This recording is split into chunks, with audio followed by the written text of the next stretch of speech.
ఓం నమో వెంకటేశాయ. జగన్మోహన్ రెడ్డి జన్మతః క్రైస్తవుడు కాబట్టి అతను ముఖ్యమంత్రి అయిన వెంటనే హిందూ సామాజిక వర్గాన్ని హిందూ వర్గాన్ని అతనికి వ్యతిరేకంగా తీసుకురావడంలో చంద్రబాబు నాయుడు కోసం నిత్యం భజన చేసేటటువంటి పచ్చ మీడియా ఏ స్థాయిలో రెచ్చగొట్టినాయో మనం చూస్తూ వచ్చాం. అది జగన్మోహన్ రెడ్డి గారు ముఖ్యమంత్రిగా అధికారంలో ఉన్న కాలానికే పరిమితం కాలేదు. ఆ తర్వాత జగన్మోహన్ రెడ్డి గారు అధికారం కోల్పోయిన తర్వాత తన అధికారాన్ని సుస్థిరం చేసుకోవడానికి చంద్రబాబు నాయుడు గారు ఏదైతే శ్రీవారి మహాప్రసాదమైనటువంటి లడ్డూలో పంది కొవ్వు కలిసిందనేటటువంటి దారుణమైనటువంటి ఆరోపణ చేయటానికి కూడా ఆయన వెనుకాడలేదు. రాజకీయ ప్రయోజనాల కోసం కలియుగ ప్రత్యక్ష దైవమైనటువంటి కోట్లాది మంది హిందువుల ఆరాధ్య దైవమైనటువంటి శ్రీ వెంకటేశ్వర స్వామిని కూడా వాడుకోవటంలో వెనక అడుగు వేయలేదు చంద్రబాబు నాయుడు గారు. ఎప్పుడైతే సుప్రీంకోర్టు జోక్యం చేసుకొని కనీసం ఎఫ్ఐఆర్ కూడా నమోదు కాకుండా నిజానిజాలు తెలియకుండా ఏదైతే టీటీడీ బోర్డు వారు కానివ్వండి, దానికి సంబంధించిన ల్యాబ్ వాళ్ళు కానివ్వండి, అవి మొక్కలకు సంబంధించినటువంటి కల్తీ అని కూడా మనం చెప్పాల్సిన పరిస్థితులు వస్తాయి. ఏది ఏమిటి అనేది పరీక్షల్లో తేలుతుందని చెప్పిన తర్వాత కూడా మీరు ఎందుకు స్వతంత్రించి ముందుగా ఎందుకు ప్రజల భక్తుల మనోభావాలను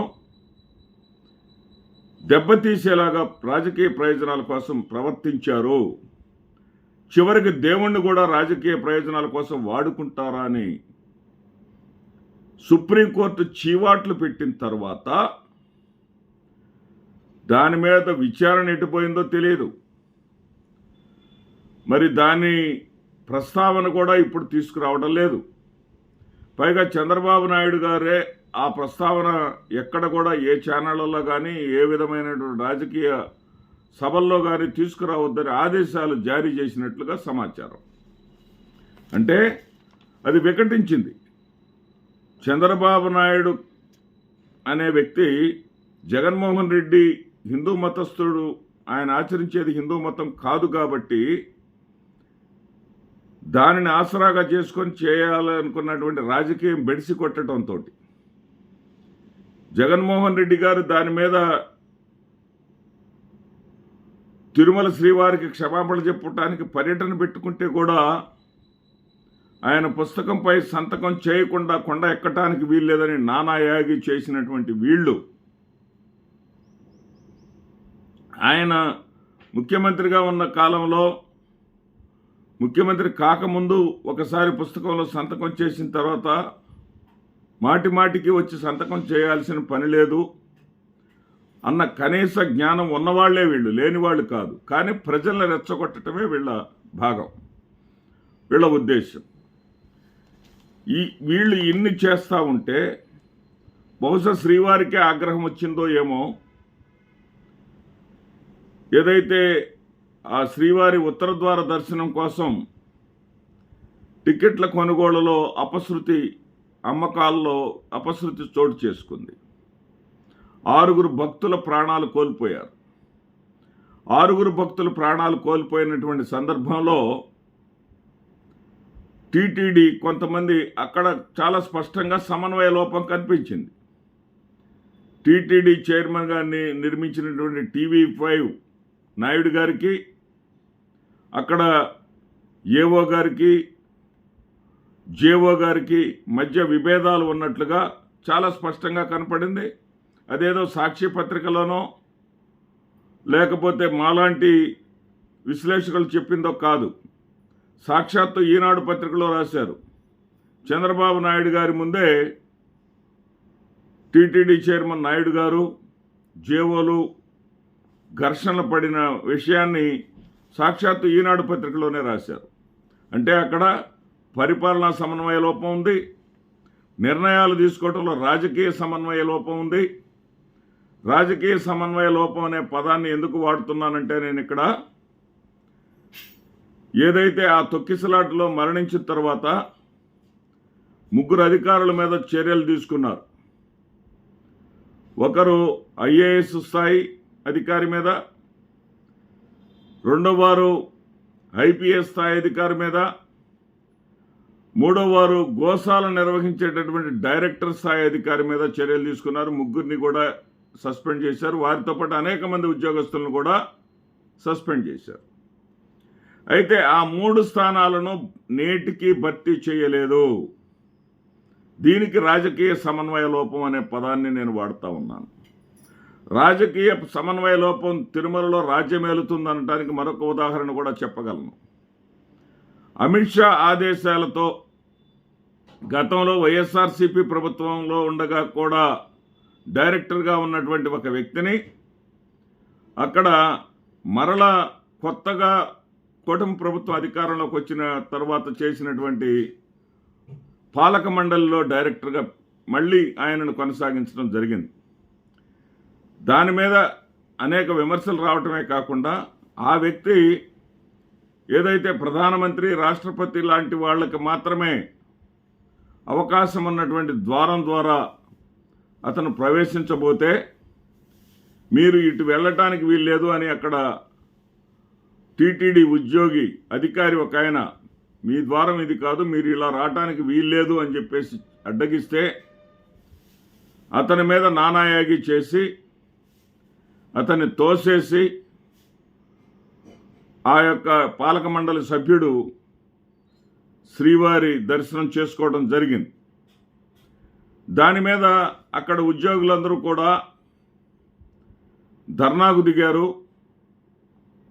ఆ ఉద్యోగుల పరంగా అసిస్టెంట్ ఏఓ అయినటువంటి వెంకయ్య చౌదరి గారు, ఈయన సిన్సియర్ ఆఫీసర్, గతం వీడియోలో కూడా నేను చెప్పాను. పైగా చంద్రబాబు నాయుడు గారికి అనుకూలమైనటువంటి వ్యక్తి. ఆయన కూడా ఉద్యోగుల వైపే నిలబడ్డాడు. ఏదైతే ఆ యొక్క వచ్చినటువంటి పాలక మండలి సభ్యుడు ఉద్యోగులకు క్షమాపణ చెప్పి తీరాలి అనేది ఉద్యోగుల ధర్నా ప్రధాన డిమాండ్. దానిని అనుసరించి వెంకయ్య చౌదరి గారు ఏం సూచన చేశారంటే, ఖచ్చితంగా ఆ పాలక మండలి సభ్యుడు క్షమాపణ చెప్పాల్సిందే అన్నాడు. దానికి చైర్మన్ క్షమాపణ చెప్పడానికి వీల్లేదు, చెప్పాల్సినటువంటి అవసరం లేదు, చెప్పాల్సిన పని లేదు అన్నాడు. అయితే అది సమన్వయ లోపం అనేది అక్కడ ఉన్నది, పాలనా సమన్వయ లోపం అక్కడ ఉన్నది అనడానికి అదొక ఉదాహరణ. అంతేకాకుండా తొక్కిసలాట సందర్భంగా సాక్షాత్తు ఈ రాష్ట్ర ఉప ముఖ్యమంత్రి పవన్ కళ్యాణ్ క్షమాపణలు చెప్పి పాలక మండలి కూడా క్షమాపణ చెప్పి తీరాలి. టీటీడీ చైర్మన్ కూడా 6 భక్తుల ప్రాణాలు కోల్పోయిన వెంటనే క్షమాపణ చెప్పి తీరాలి అని చెప్పేసి ఆయన డిమాండ్ చేస్తే, ఎవరో అడిగితే నేను క్షమాపణ చెప్పాల్సిన పని లేదు అని చెప్పారు. ఆ తర్వాత అది చిలికి గాలివానై ఎవరో కాదు, అతను ఈ రాష్ట్ర ప్రభుత్వానికి ఉప ముఖ్యమంత్రి, ఈ రాష్ట్ర ప్రభుత్వం ఏర్పడటంలో కీలక పాత్ర పోషించిన వ్యక్తి, అతనిని పట్టుకొని అడ్రస్ లేనివాడు అంటావా అనేటటువంటి వాదం వచ్చేసరికి తప్పనిసరి పరిస్థితుల్లో మాత్రమే క్షమాపణలు చెప్పారు. ప్రస్తుతం అక్కడ టీటీడీలో ఏదైతే నిర్వహించబడుతున్నటువంటి గోశాల శ్రీవారికి అవసరమైనటువంటి నైవేద్యాలకు సరఫరా చేసేటటువంటి అన్ని పదార్థాలు కూడా ఆ గోశాల నుంచే సరఫరా చేయబడతాయి. ఆ గోశాలలో పాల దిగుబడి తగ్గిపోయింది. గోవులు ఏదైతే అక్కడ జీవించేటటువంటి గోవులు ఏదైతే ఉన్నాయో, అక్కడ ఉండేటటువంటి గోవులు ఏదైతే ఉన్నాయో వాటి మరణాల రేటు ఎక్కువైంది. ఈ కూటమి ప్రభుత్వం అధికారంలోకి వచ్చిన తర్వాత 100కు పైగా గోవులు చనిపోయాయి. ఆ చనిపోయినటువంటి గోవుల యొక్క మృతదేహాలను కూడా అక్కడ తిరుమలలో ఒక ఆచారం ఉన్నది, అక్కడ సంచరించేటటువంటి జంతువులైనా సరే వాటి మరణం తర్వాత వాటిని భూస్థాపితం చేస్తారు. మరి పవిత్రంగా చూసుకునేటటువంటి హిందువులు పవిత్రమైన గోమాతగా చూసుకునేటటువంటి గోవుకి మరిన్ని సంస్కారాలు చేస్తారు. అట్లా అక్కడ మరణించినటువంటి గోవులని అక్కడనే సమీపంలోనే సమాధి చేశారనేటటువంటి వార్తలున్న నేపథ్యంలో భక్తుల మనోభావాలు దెబ్బతినకుండా, ఎందుకంటే పాల ఉత్పత్తి తగ్గింది, రావాల్సిన పాలు రావడం లేదు, మరి సంఖ్య తగ్గినప్పుడే కదా పాలు తగ్గేది. ఈ మరణాలు నిజమా కాదా అనే వాస్తవాన్ని భక్తులకు తెలియజేయడానికి ఏకైక మార్గం ఏంటంటే అక్కడ ఆ కళేబరాలు అక్కడ సమాధి చేసిన ప్రాంతాలలో మరి అవసరమైనటువంటి రీసర్వే చేయాల్సినటువంటి అవసరం ఉంది. భక్తుల మనోభావాలను వెల్లడించాల్సినటువంటి అవసరం ఉంది. మీరు రాజకీయ ప్రయోజనాల కోసం ఎన్నైనా విమర్శలు చేస్తారు. చంద్రబాబు నాయుడు గారు 2018లో ప్రారంభించినటువంటి శ్రీవాణి ట్రస్టు విధి విధానాలు నిర్ణయించకుండా,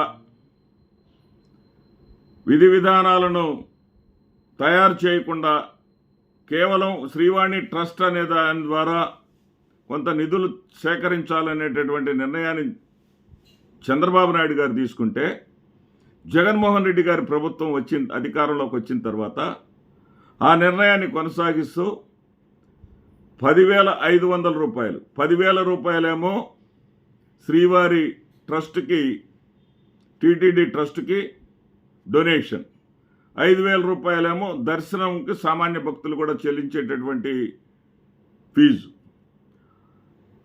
దానిని నానాయాగి చేశారు. తెలుగుదేశం పార్టీ, జగన్మోహన్ రెడ్డి, వైవి సుబ్బారెడ్డి వాళ్ళ ఇంట్లోకి ఏదో శ్రీవాణి ట్రస్టును మొత్తం దోసుకొని వెళుతున్నట్టుగా తాము అధికారంలోకి వచ్చిన వెంటనే శ్రీవాణి ట్రస్టును రద్దు చేస్తాము అనే స్థాయిలో, అసలు శ్రీవాణి ట్రస్ట్ అంటేనే జగన్మోహన్ రెడ్డికి నిధులు సమకూర్చేటటువంటి ఒక వనరు అనే విధంగా తీవ్రమైనటువంటి అసత్యపు ఆరోపణలు చేశారు. మరి ఆ ఆరోపణలు చేసిన కానీ జగన్మోహన్ రెడ్డి గారి ప్రభుత్వం అవేమీ పట్టించుకోకుండా టీటీడీ అనేక సందర్భాల్లో ఖండించడమే కాకుండా 130 పురాతన దేవాలయాలను ఆ శ్రీవాణి ట్రస్ట్ ద్వారా వచ్చినటువంటి ఆదాయంతో 130 పురాతన దేవాలయాలను బాగు చేయటం జరిగింది. 60,000కు పైగా గ్రామాల్లో ఉన్నటువంటి రామాలయాలకు నిధులు కేటాయించడం జరిగింది. ఆ రామాలయాలన్నీ పునరుద్ధరించబడటం జరిగింది. తర్వాత ఆ శ్రీవాణి ట్రస్టులో వీళ్ళు అధికారంలోకి వచ్చిన తర్వాత అక్కడేమీ జరగలేదు అనే విధంగా శ్రీవాణి ట్రస్ట్ పేరు మారుస్తాము తప్ప శ్రీవాణి ట్రస్టును ఆపబోము. అదేవిధంగా జగన్మోహన్ రెడ్డి గారు కేటాయించినటువంటి అప్పట్లో శ్రీవాణి ట్రస్ట్ కింద రోజుకు 1000 టికెట్లు మాత్రమే ఇచ్చేవాళ్ళు. వీళ్ళు అధికారంలోకి వచ్చిన తర్వాత ఆ 1000ని కాస్త 1,500 చేశారు. అప్పుడు జగన్మోహన్ రెడ్డి గారి హయాంలో 2 రసీదులు ఏ విధంగా ఉండేయంటే 2 ఒకే దానిపైన ఉన్నప్పటికీ కూడా కంప్యూటర్లో 10,000 డొనేషన్ కింద 5,000 టికెట్ కింద మాత్రమే ఉండేవి. ఈ పచ్చ మీడియా 5,000 టికెట్ కింద ఉండదాన్ని మాత్రమే చూపించి 10,000 రూపాయలు జగన్మోహన్ రెడ్డి జేబులో వేసుకున్నట్టుగా ప్రచారం చేసింది. అంటే తిరుమల క్షేత్రాన్ని రాజకీయ ప్రయోజనాల కోసం వాడుకునేటటువంటి ప్రయత్నం చేసింది తెలుగుదేశం పార్టీ.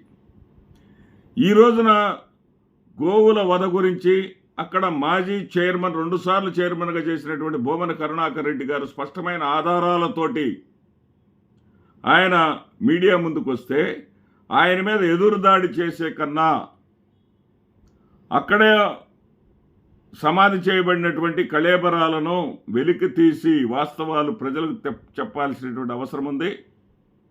ఇది రాజకీయ ప్రయోజనాలు ఎక్కడ కూడా ఆలోచించకూడదు, ఆశించకూడదు. కేవలం భక్తుల మనోభావాలను మాత్రమే గౌరవించేటటువంటి దిశగా ఆలోచనలు చేయాలని చెప్పేసి సవినయంగా మనం చేసుకుంటున్నాను. ఓం నమో వెంకటేశాయ.